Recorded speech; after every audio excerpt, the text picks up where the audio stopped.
때마다 고린도 후서에 대해서 계속 배우고 있습니다.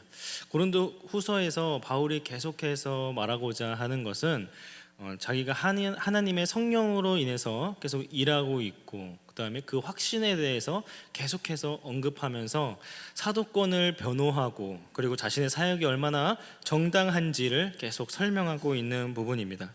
그 중에서 오늘 본문은 바울이 가지고 있는 확신, 이 확신이 얼마나 중요한지, 그래서 우리 성도들이 이 확신이 얼마나 우리 신앙생활 속에서 중요한 부분을 차지하고 있는지를 좀 배워보려고 합니다.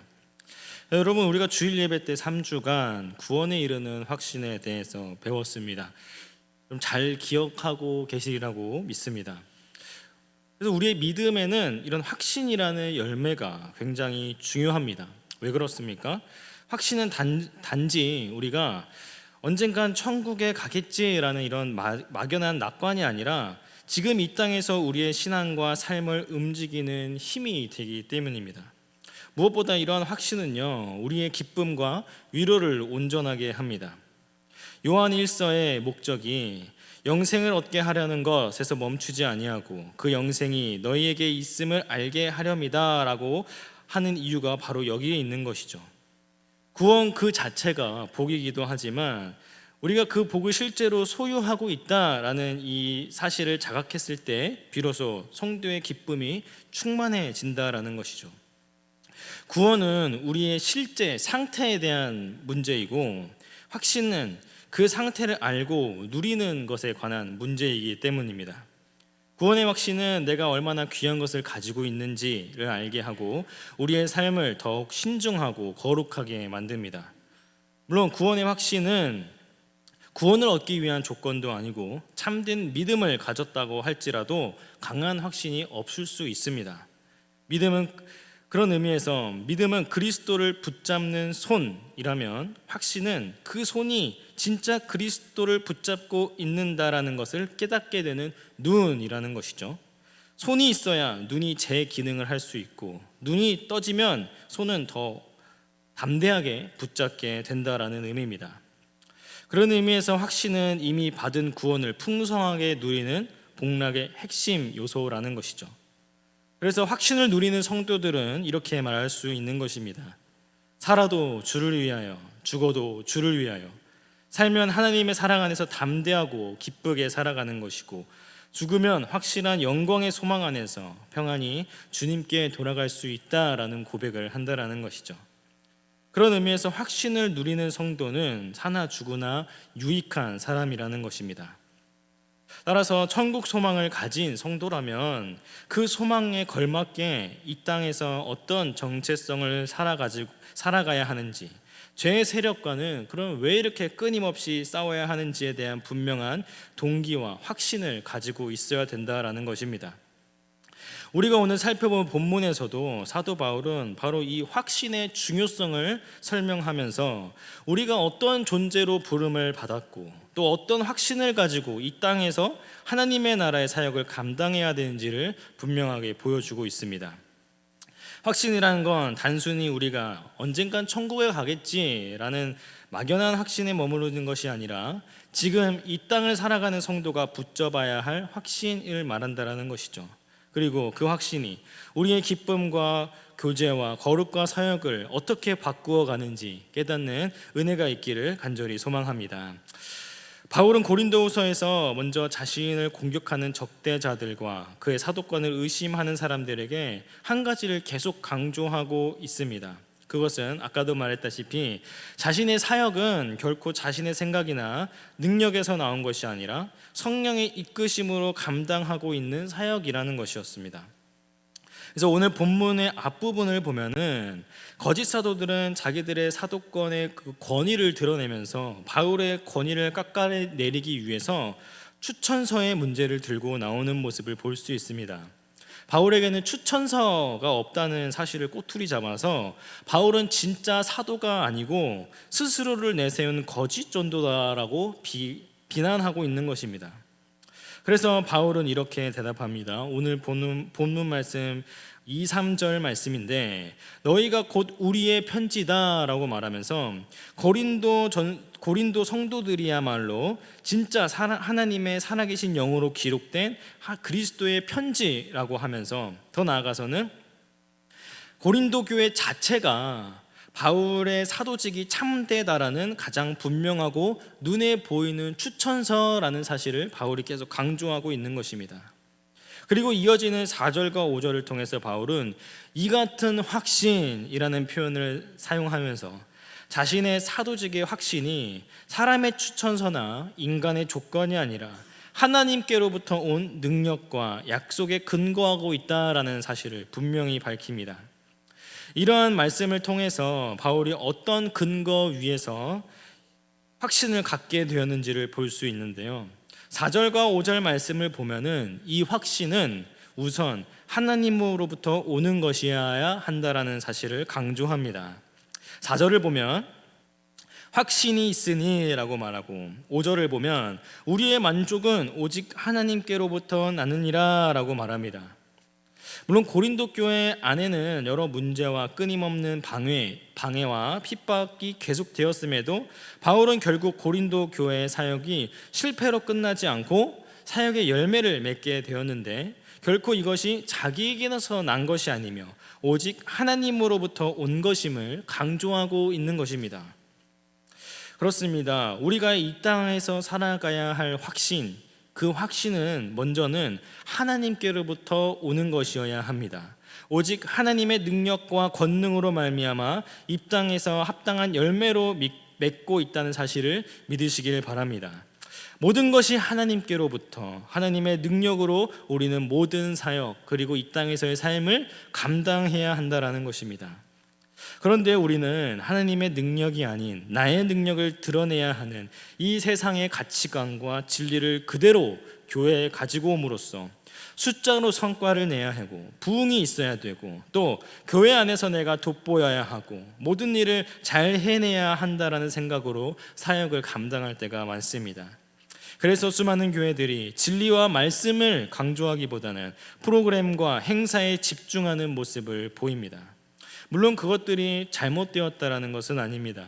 하지만 정작 우리가 가져야 할 확신은요, 우리의 만족은 하나님밖에 없다라는 확신 속에서 바른 진리와 말씀을 선포하는 것이 교회이며, 이러한 확신 속에서 사역을 감당하는 것이어야 하는데, 프로그램과 이벤트를 해야 부흥이 있으며 내가 모든 것을 감당할 수 있다는 확신이 자리 잡고 있다는 것입니다. 여러분, 바른 진리와 말씀이 부흥을 이룰 줄 믿습니다. 올바른 교리를 통해 성경을 배우고 선포하는 선포가 바로 참된 부흥을 이룰 것입니다. 세상에서는 내가 할 수 있다, 나는 할 수 있다라는 말이 우리에게 위로가 주고 위안을 주고 힘이 되지만, 성경은 내가 할 수 없고 하나님이 하신다라는 사실이 우리에게 참 위로와 소망이 된다라는 사실을 가르칩니다. 따라서 우리의 삶 속에서도 내가의 생각을 버리고 하나님이 하신다라는 확신을 가지고 하나님 한 분만으로 만족해야 할 줄 믿습니다. 또 이제 계속해서 6절을 살펴보면은 우리가 가져야 할 확신은 내가 무언가를 할 수 있다라는 확신이 아니라 하나님이 하시는 것이며 오직 하나님 한 분만으로 만족한다라는 사실을 이야기하면서, 이제 6절부터는 구체적으로 그러면 그 확신이 무엇인가, 그 확신이 도대체 무엇인가라는 사실을 다루게 됩니다. 즉 이제는 우리는 뭘 확신하며 나아가냐라는 것이죠. 6절을 보니 그가 또한 우리를 새 언약의 일꾼 되기를 만족하셨으니 율법의 조문으로 하지 아니하고 오직 영으로 함이니 율법의 조문은 죽이는 것이요 영은 살리는 것이라 라고 말합니다. 무슨 말입니까? 하나님은 우리가 새 언약의 일꾼 되기에 만족하셨는데 그것은 오직 영적인 일이라는 것입니다. 왜 영적인 일입니까? 그것만이 생명이 있으며 능력이 있고 모든 확신의 근거가 여기에 달려있기 때문입니다. 앞에서 언급했지만 바울은 자신의 생각과 육체의 소욕으로 모든 사역을 감당하지 않고 오직 성령의 힘으로 영으로 감당했습니다. 그때야 비로소 사역의 열매가 생기며 바울의 고달픈 사역 속에서 흔들리지 않는 사역을 감당하게 될 수 있었습니다. 그래서 바울은 하나님이 주신 확신을 가지고 영으로서의 모든 사역을 감당하는 자들을 뭐라고 정의합니까? 새 언약의 일꾼된 자라고 정의하고 있는 것입니다. 따라서 우리는 어떤 자들이라는 것입니까? 새 언약의 일꾼들이라는 것입니다. 믿으십니까? 이 땅에서 우리의 정체성이 새 언약의 일꾼이라면 우리는 도대체 이 새 언약의 일꾼이 무엇인지를 알아야 합니다. 일꾼이라고 하니까 내가 또 무슨 일을 해야 하나 벌써부터 낙심하는 분들이 계실 수도 있는데, 여기서 강조하는 것은 일꾼이 아니라 새 언약에 있습니다. 그런 의미에서 우리가 새 언약의 일꾼에 대해서 좀 살펴봅시다. 먼저 일꾼을 살펴보면, 일꾼이라는 말은 헬라어로 디아코노스라고 하는데 이 단어들은 기본적으로 섬기다라는 뜻을 가지고 있습니다. 바울이 자신의 사역을 설명할 때 항상 이 섬김의 개념이 담긴 단어들을 반복해서 사용을 하곤 하는데요, 이는 자신의 사역을 철저히 그리스도의 조수가 되어서 그리스도의 뜻을 받들어 성도들을 섬기는 사역을 설명할 때 보통 이 단어를 많이 사용합니다. 즉, 일꾼이란 무엇이라는 겁니까? 그리스도의 뜻을 받들어 일하는 그리스도의 조수라는 것입니다. 그런데 바울은 이 일꾼이 새 언약으로서 그리스도의 조수된 사람이라고 말합니다.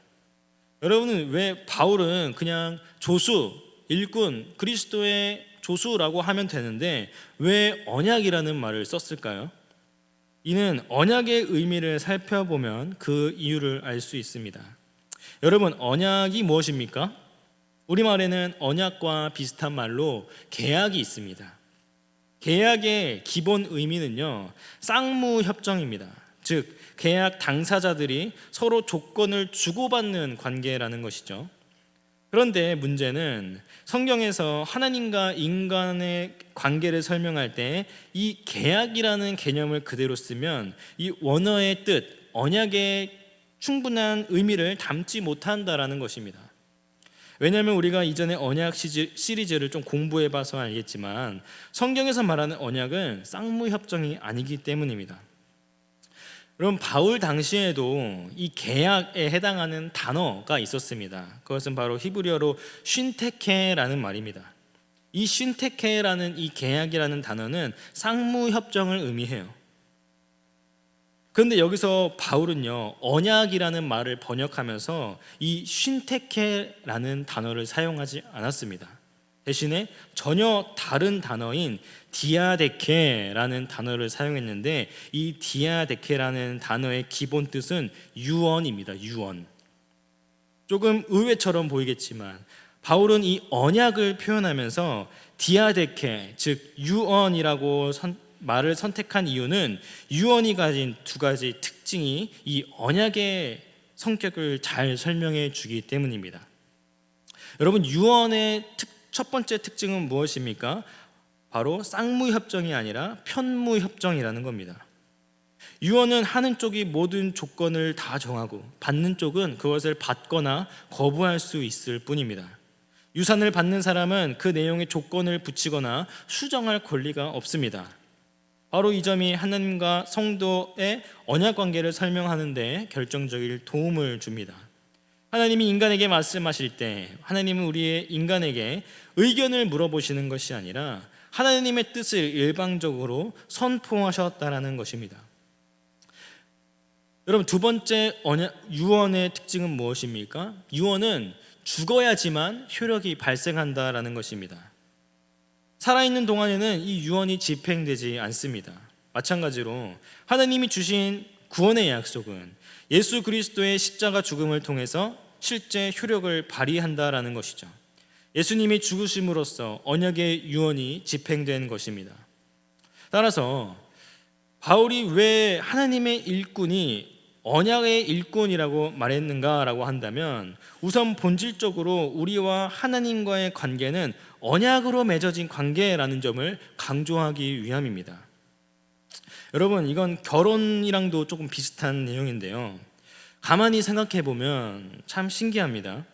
피 한 방울 안 섞인 두 사람이 갑자기 여보 자기야 하면서 한 집에서 살기 시작합니다.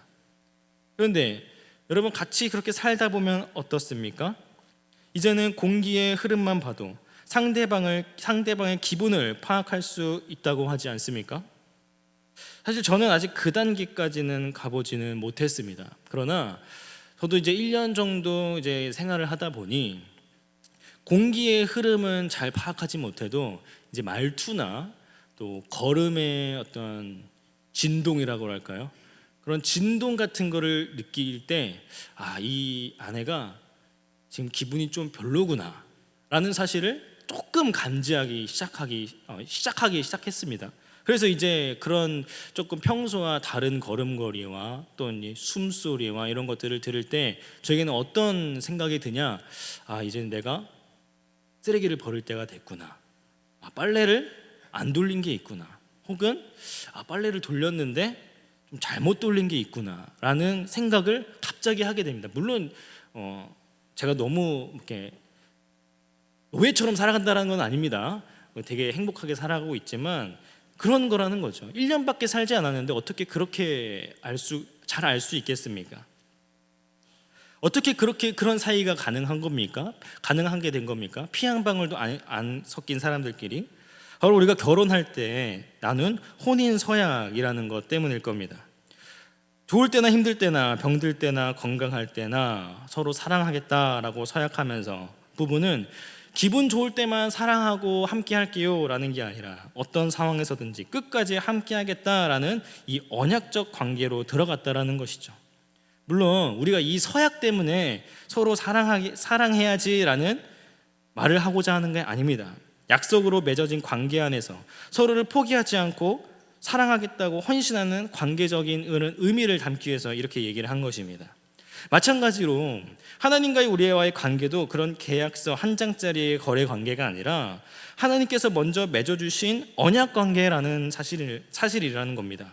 중요한 것은 이 언약의 출발점이 우리에게 있는 게 아닙니다. 내가 열심히 잘해서 하나님과의 언약을 맺게 되었다는 것이 아니라 언약 자체가 하나님의 전적인 은혜이고 하나님 쪽에서 먼저 베풀어 주신 선물이라는 것이죠. 그래서 바울이 계속해서 강조하는 것입니다. 자신이 일꾼이 된 것, 사도로 부름을 받아 사역을 감당하게 된 것이 내가 좀 잘나서, 내가 좀 남들보다 뭔가 특출나서 한 것이 아니라 오직 하나님께로부터 난 능력에 의해서 한 것이라는 사실을 계속 드러내고 있는 것입니다. 우리와 하나님과의 언약도 우리의 공로가 아니라 하나님의 은혜에서 시작되었고 지금도 그 은혜로 유지되어 있음을 기억해야 할 것입니다. 따라서 우리는 하나님과의 관계가 변치 않는 언약으로 맺어진 관계며 이 언약을 통해서 오직 하나님의 무조건적인 은혜와 신실하신 사랑을 누리는 자들이라는 확신을 갖기를 소망합니다. 그럼 마지막으로 바울은 이 언약을요, 단순히 언약의 일꾼이라고 하지 않고 새 언약이라고 말합니다. 왜 새 언약일까요? 이는 옛 언약의 근본적인 한계와 새 언약의 초월적이고 우월적인 영원성을 대조하는 7절에서 11절을 통해서 다루고 있는 바울의 논증에 잘 나타나 있습니다. 먼저 7절을 보면 옛 언약의 근본적인 한계가 있음을 볼 수 있는데요, 정죄에 이르게 하는 율법의 직분도 영광이 있었고 이는 율법을 받고 내려온 모세의 얼굴에 났던 광채를 통해서 입증되었습니다. 그러나 이 옛 언약의 영광은 없어질 것이었습니다. 모세의 얼굴의 광채는 사라질 것이었고 이를 통해서 율법의 한계가 드러난 것이죠. 물론 옛 언약도 구원 사역 안에서는 필요한 전 단계였기 때문에 영광은 있었습니다. 그러나 바울은 덧붙입니다. 하물며 영의 직분은 더욱 영광이 있지 않겠느냐라고 하는 것이죠. 무슨 말입니까? 율법의 영광은 한시적이고 없어질 영광이지만 성령의 영광은 이와 비교할 수 없을 정도로 현재 진행형이며 미래까지 지속되며 길이 있을 영광이라는 것입니다.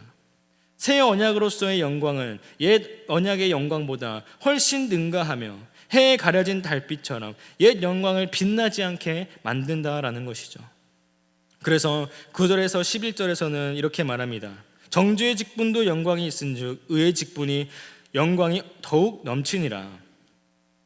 또 10절에 보면은 영광되었던 것이 더 큰 영광으로 말미암아 이제 영광될 것이 없으나 없어질 것도 영광으로 말미암았은즉 길이 있을 것은 더욱 영광 가운데 있느니라. 즉 죽음에 이르게 하는 율법의 직분에도 그것이 선포될 때 영광이 있었고, 정죄를 선포하는 직분에도 영광이 있었고, 잠시 있다가 사라질 것도 영광이 있었습니다. 하물며 사람을 살리는 영의 직분, 의의 직분, 그리고 영원히 남을 직분에는 그 영광이 얼마나 더 크고 찬란하겠느냐라는 말입니다. 여러분, 율법은 죄를 깨닫게 하지만 우리를 살릴 힘은 없습니다. 반면 새 언약만이 성령의 능력을 통해 죄인을 의롭게 하시고 정죄가 아닌 생명으로 인도하는 능력이 있을 줄 믿습니다. 말씀을 맺겠습니다. 우리가 천국 소망과 최후 승리에 대한 확신을 품고 살아가는 것은 너무나도 중요합니다. 그러나 거기서 멈추지 않고 우리가 이 땅에서 살아가는 동안 나는 어떤 확신으로 하루를 시작하고 어떤 확신으로 죄와 싸우며 어떤 확신으로 사역과 삶을 감당하고 있는가라는 사실을 우리 스스로에게 물어봐야 합니다. 결국 그렇다면 바울이 우리에게 오늘 본문 말씀을 통해서 이 땅에서 붙잡아야 할 확신은 무엇이라고 가르치고 있는 것입니까? 우리는 연약하지만 우리의 만족은 하나님께로부터 온다라는 확신입니다. 또 나는 혼자가 아니라 새 언약 안에서 부르심을 받은 하나님의 일꾼이라는 확신입니다. 또 마지막으로 나는 여전히 죄와 싸우지만 성령께서 새 언약 안에서 나를 살리시고 의롭게 하시고 그리스도의 형상을 닮아가게 하시는 분이시라는 확신을 우리에게 가르치고 있다라는 것입니다. 이러한 우리의 확신이 나의 능력과 내 경험과 내 성과에 있지 아니하고 오직 하나님께로부터 새 언약 안에서 성령께서 주시는 생명과 의와 영광에 있다면 우리는 흔들리는 현실 속에서도 낙심하지 아니하고 넘어지는 순간에도 다시 일어나서 기어코 그리스도를 닮아가는 길을 걷게 될 줄 믿습니다. 따라서 우리의 남은 생애 전체가 새 언약의 일꾼으로서 하나님이 주신 확신을 붙잡고 살아가는 삶이 되기를 간절히 소망합니다. 기도하겠습니다. 하나님, 우리는 연약하고 우리는 부족하지만 우리의 모든 만족은 하나님께로부터 옴을 믿습니다.